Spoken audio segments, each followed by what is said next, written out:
We have an official complaint against you from a couple who lives in District 5.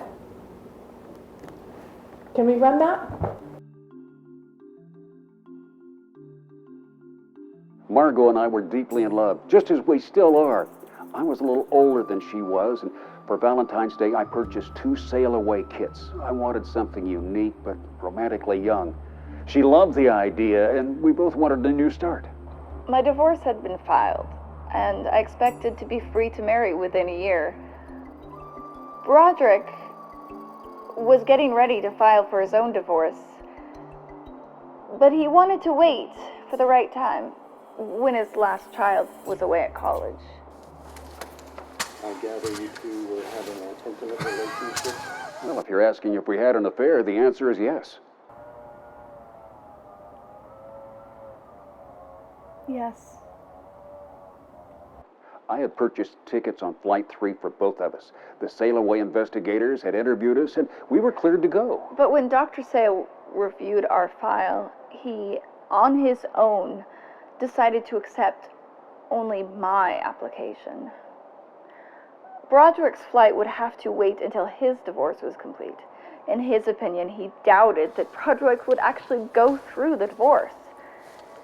Sael did not want a reconstituted me, who had actually undergone the pain of divorce, to be subject to someone who, on old Earth, didn't. I finally got out 6 years later on Flight 12.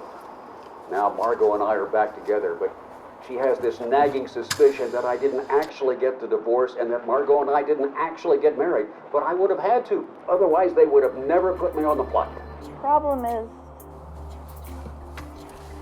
I know from other people's cases that the fact that Broderick may not have divorced and that we may not have married could have slipped by a later investigation. And now, because of Dr. Sael's interference with our initial plan, I have this doubt that casts a shadow over the relationship between the man I love and myself. The two of us met with Dr. Sael as a married couple and voiced this very same complaint to him. He glared at us for a moment, and then he got up and said, "You ungrateful wretches."